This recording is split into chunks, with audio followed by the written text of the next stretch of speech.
Hello and welcome to today's video. I'm going to be talking about the first gift of freshness. The last two videos, if you haven't seen them, are about the first shadow of entropy, and today is about that transition going from shadow into the frequency of the gift of freshness.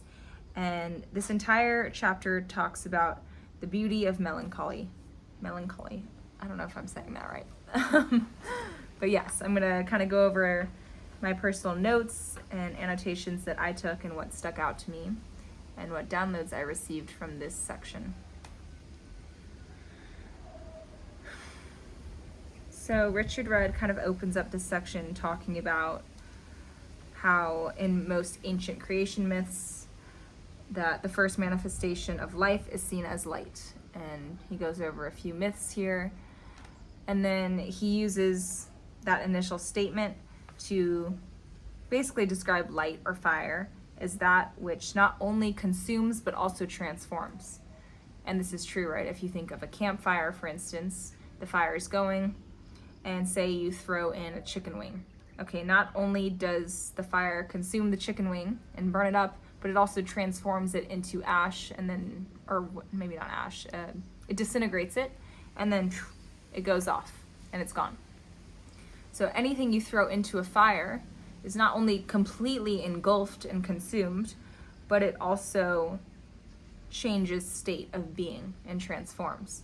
And so he uses this kind of archetype of fire to paint the picture of what could happen to an individual.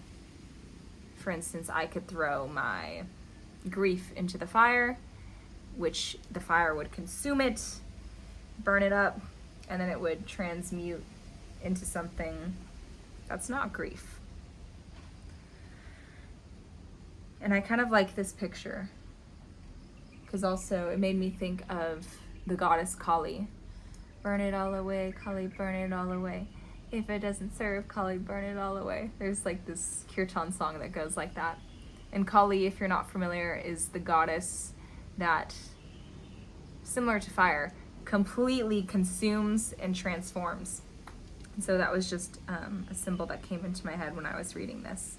What can I give to Kali? What can I give to the fire so that it can eat it all up, consume it, and then therefore liberate me, transform me, and bring me to a higher frequency?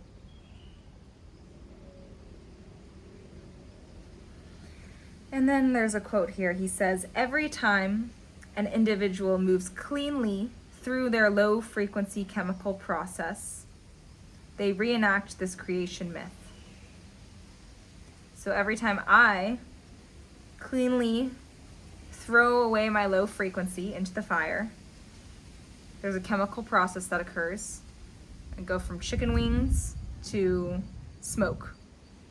I reenact the creation myth of transformation. I emulate light. I emulate fire. I tango with Kali.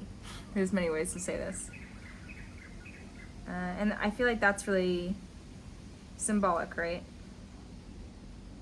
Every time I move cleanly through a disordered state, a state of entropy, maybe something that doesn't feel too good or desirable, every time I cleanly allow that to process and I cleanly give it up, I cleanly surrender, I actually emulate a creation myth, which to me naturally had me think about, oh wow, I actually somewhat fulfill my purpose for being here, right? To emulate creation, to emulate God.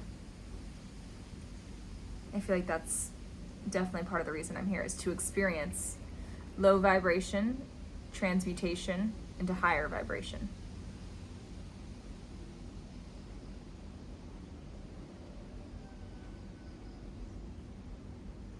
Because I think sometimes, at least for myself, I'm kind of like, why am I going through this? Or like, why me? Why is this happening? Why? This questioning.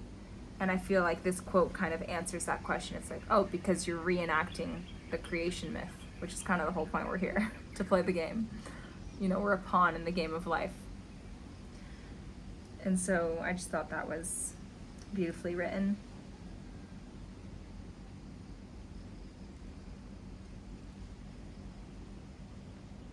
And so in emulating this creation myth, Richard Rudd talks about how this low energy that you're throwing into the fire eventually transmutes and is experienced as joy.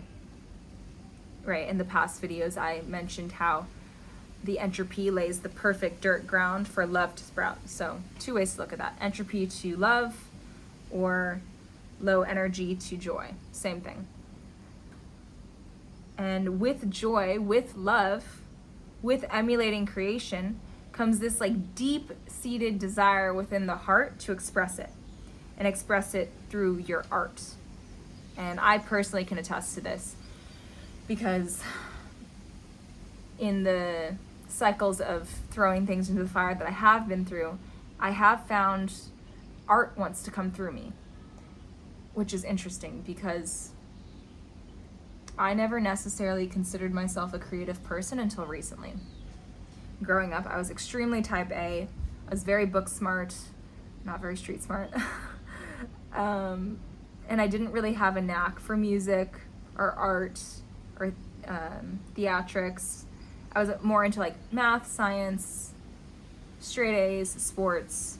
And so I was always just kind of subconsciously programmed to believe that I wasn't artistic. I think that's a word. Sometimes I say things I'm not sure if they're words. Anyway, I believed I was never good at art and that I didn't have the capacity to produce any art. But going through this own kind of process of throwing things into the fire, of transmuting low vibrations, I have found art does want to come through me. And like poetry, for instance, you know, I started releasing that maybe a year and a half or 2 years ago now. Half the time I'm writing this stuff, I don't know where it's coming from. It's just like something in here wants to be expressed. And then now this version of expression through this most recent fire I've been through is finding its way through singing and playing guitar, which is something that this beautiful little disordered situation gave me, my broken clavicle. I only started singing because I broke my clavicle, because I couldn't write, I couldn't express myself as I usually did. And this expression was like, oh, you can't use your arm to express and write poetry like you usually do? We'll find another way to get out. Don't worry. And sure enough, it found a way out through my voice, which was completely unexpected for me and my dad, and I think anyone who really knows me is like, oh, you sing now, that's interesting. So I think this is something really beautiful. This gift of freshness brings joy, brings love, and it needs to be expressed through art. Even if you've never considered yourself good at art, into art, it will naturally come through you in a way that is so kind of random. Or not, but it will come through you is the point. And the moment an avenue of expression that you're used to expressing through is cut off, it will find another avenue, another channel. It's not a matter of if it will be expressed, it's a matter of where and when, but it will be expressed. And I guess I just want to emphasize, there's like this, it's like an impounding knock. Like even now, I find if I don't sit down and write every day or sing every day, like I feel it in my chest that something wants to come out, something. And again, this expression is not even necessarily for the point to present to another or to gain admiration or to gain monetary value or worth. It's purely, it needs to come out so that I feel satisfied and I feel like I can go about my day, which is something really interesting. And I now see it as almost like an offering to God. Love, Shakti, Mana, Prana, whatever you want to call that thing inside of you and all around you. So yes, the gift of freshness brings fresh art and expression.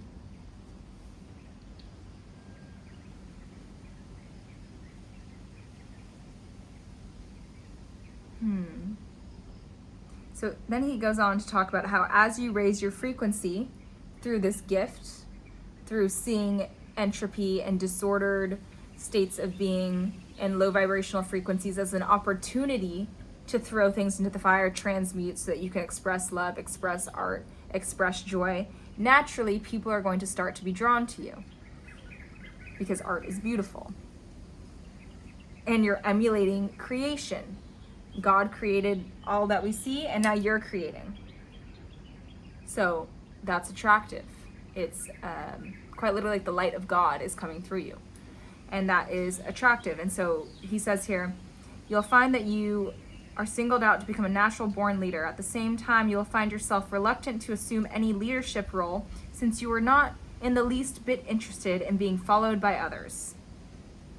If anything, you want to express yourself fully so that you can enjoy watching the impact you have on others.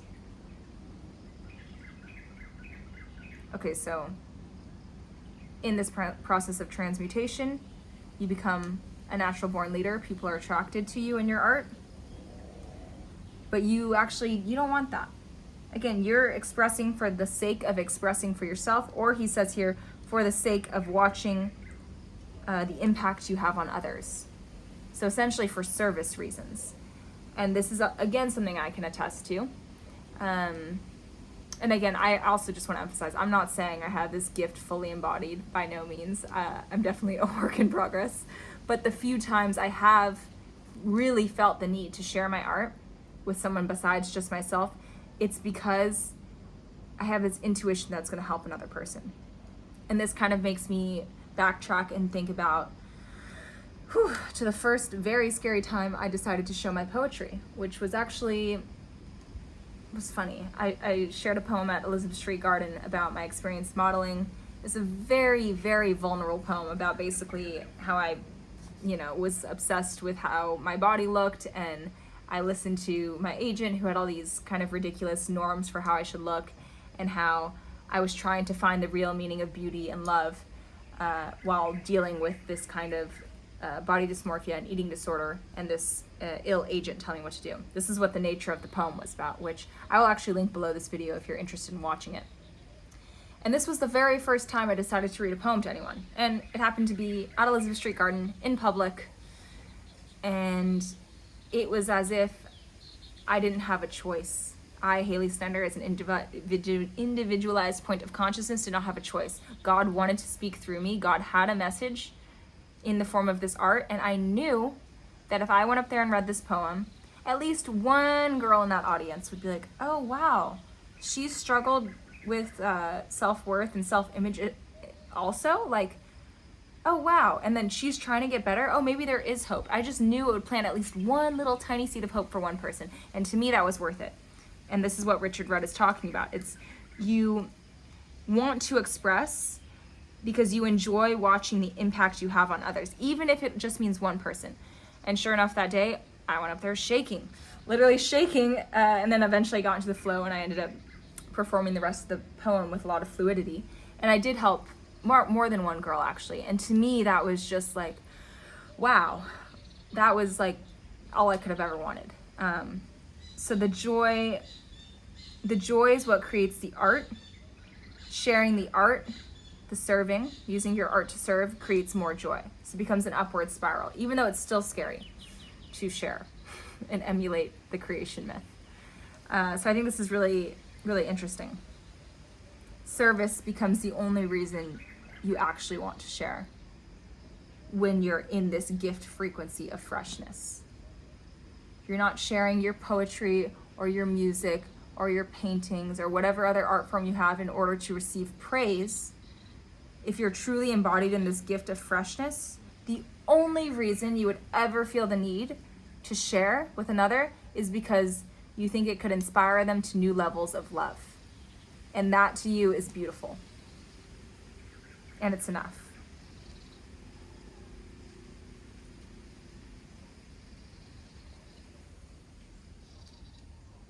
Another thing with this gift of freshness, he says, is you will start to inject life and light into any group of people that you're a part of. And on the days where I feel fresh, I would say I feel like I do bring love and light. And then on the days where I definitely don't feel fresh and I feel a little bit more, I'm just gonna start saying entropic. I don't care if it's a word. On the days I feel a little bit more entropic, I definitely don't feel like I inject life or love or light into the situation. And then again, I think about, okay, when I'm in a room of people sometimes there's just that one person that, whether they're physically attractive or not, they are bringing like an energy into the room. You know, they're bringing a presence, a zest for life. I don't know who that is, but they are fresh and I want to be around them. And so this is a very true phenomena and very true side effect of the gift of freshness when embodied. You interject life and light and love into any group of people or room that you walk into. And that is super beautiful, it's super sexy, and it's super attractive. Those are the type of people I want to be around, for sure. So I guess an interesting contemplation here would be to think about the times in which you, watching this, have felt like, yeah, I brought the life to that party. I brought the life to the party. Or I brought the love to that group of friends, you know? Or I brought the lightness there. What are the points in which you felt super embodied in this gift of freshness? And then another sidetrack contemplation could be, who do I know that I feel like when they walk into the room brings a zest for life, brings a light, brings a love, and not this egotistic, like it's all about me kind of thing, but like really lifts the room up with themselves. Who do I know that's like that? And I guarantee we all know someone like that, because these kind of light beings, they walk around spreading all their fresh energy. And one thing I'll just note here is, it's not like you're either fresh or you're not. I myself personally can attest to going in and out of states of disorder and freshness. And I think the goal is to kind of stabilize into this frequency of freshness and find it a rare occurrence that you find yourself completely lost in the entropic sauce. Oh, that kind of rhymed. But yeah, just keep in mind it's a dance. Freshness, disorder, fresh, and eventually you want to start to stay over here more than over here, if that makes sense.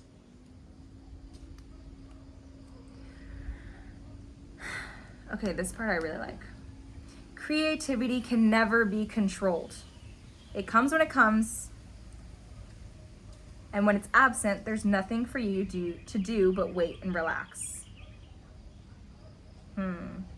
So when I started writing poetry, there was no goal I was trying to achieve. I was doing it for the sake of doing it, and I shared it when I really felt like I could help another person through sharing it. That was it. And then I decided to make a poetry project with someone. And that was beautiful. I found a lot of inspiration through doing that. But at a certain point, I hit a wall. And every time I sat down to write, I couldn't write. Oh, but I need to finish this project with this person. And it's because of this sheer fact. Creativity cannot be controlled. And actually, the moment I found I tried to control it, well, no, I need to be creative right now, actually, because I have this deadline due. It's like, oh, no. Actually, no, we're gonna creativity, I'm on my way out now. And it wasn't until I finally relaxed, I guess it's not here, that it came back. And now I'm all creative again. So this made me think about all the artists out there that are maybe naturally born into a state of creativity, but then start to feel the societal pressure to create the new album or release the new drop, and therefore it actually, paradoxically enough, stalls the creation process and takes the joy out of it. And this is the reason it stops it, is because it takes the joy out of it. And joy is foundational to creation, which is what we just learned on the first half of this video. So if you take the joy out of it, if you try to control it and morph it and force it, you just got the rug pulled out from underneath your feet. Therefore, creation's going to collapse and not be there. And so I think that's really interesting. I gotta start using a different word. That's really pinnacle to understand. You need to keep creation joyful, otherwise it will cease to exist. And that's because the sheer grounding for creation is joy, is love, is relaxation. I'm really tripping over my words today. Okay.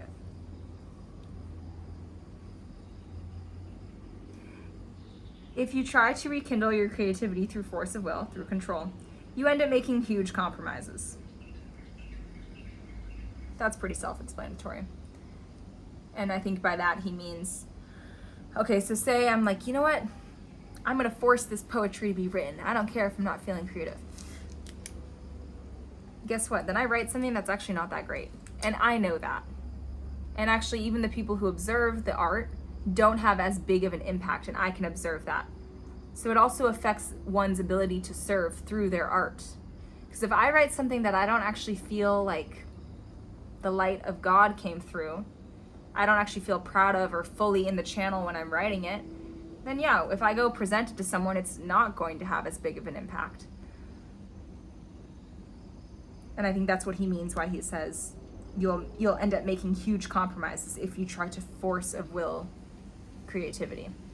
The compromise being you're not going to be of service to others, which, again, if you're entering into this frequency of freshness, service becomes one of your main drives. If you're not fulfilling your main drive of service, then you're going to naturally start to fall back into disorder because you're not going to feel like you're on purpose.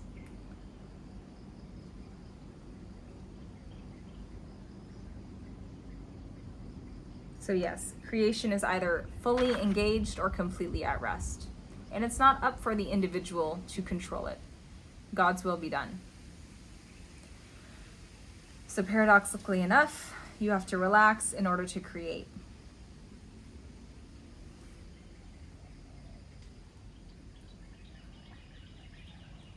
Your true power lies in your ability to be alone with yourself. Your true power lies in your ability to be alone with yourself and to trust in the power of your own uniqueness and timing. Okay, that's a 2-part request from Richard Rudd here. I was about to go like this. Okay, 2-part request. Number 1, the ability to be alone with yourself. This is pinnacle. Now I'm going to start using that word too much. This is pinnacle. The second part, trust in the power of your own uniqueness and timing. I'm going to make it 3 parts. So, ability to be alone, trust in the power of your own uniqueness, trust in the power of your own timing. Okay, ability to be alone. That's pretty self-explanatory. And you who's watching this are probably aware right off the bat, am I good at being alone? Do I need to work on that? And if you're not, then perfect. Then me talking about it is making you think about it probably. Once you know you're comfortable being alone, okay, part 2, trust in the power of your own uniqueness. What does that really mean? That means trusting in the way you want to express. I've definitely struggled with this. Because I remember, especially, I mean, even still, honestly, like when I share my poetry, especially when I post it on Instagram, even though, again, something in my soul is like, you need to share this, it's going to help someone out there. I just get so, like, a little bit self-conscious, like, oh, can I trust my own unique expression? Or am I too, like, up here? Do people think I'm crazy? Am I talking about God too much? Oh, was that too dramatic? Did I read that with too much passion? But I don't know. That's just how I express. And I think this trusting in the power of your own uniqueness is, can I feel like whatever's coming out of me in the way that it's coming out of me is meant to be coming out of me?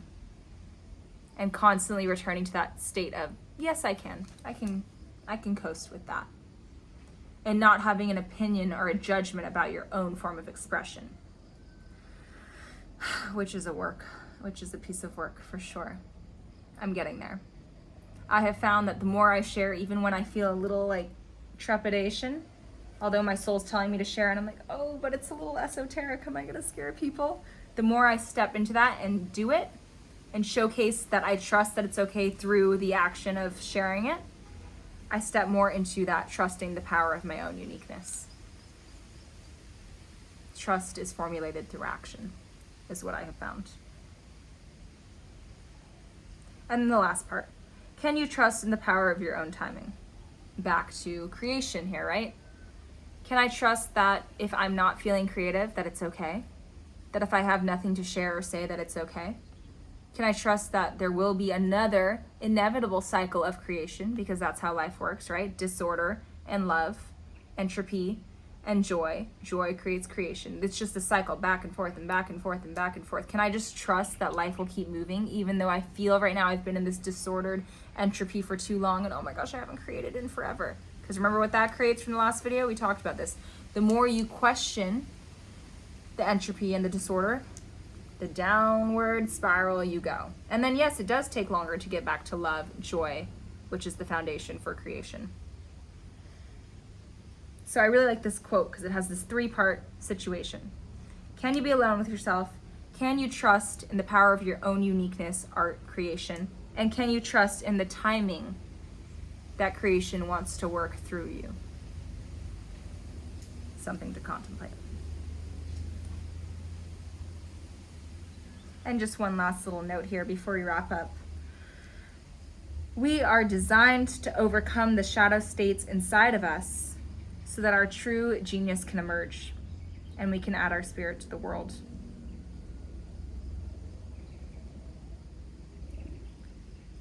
We are designed to overcome the shadow states inside of us so that our true genius can emerge and we can add spirit to the world. True. I don't even know if I should really explain that much. I'm just going to leave that there. I think that speaks for itself. I know I said that was the last thing, but there's actually one more. It is through individual creativity that all disease and negative pattern will eventually leave this planet. This is the true meaning of freshness, to be a clear vessel for a creative process so that evolution can move through you.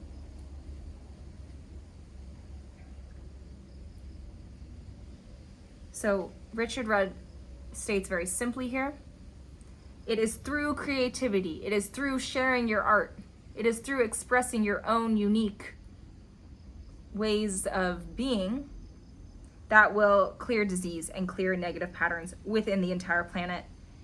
This is the meaning of freshness, to be a clear vessel so that the light of God can channel through you and express and serve as it wants to. And so I will leave you with a very fun question to contemplate here, which is, okay, in order to be fresh, I need to have a clean vessel, a clean body, so that the light of God can channel through me and express itself and serve others. How to be a clear vessel then? How can I clean up this body, this mind, so that the light of God can work through me and serve others? That wraps up the gift, the first gift of freshness within this first gene key of from entropy to syntropy. Check back in tomorrow, and I'm going to be going over the city of beauty, which should be really nice.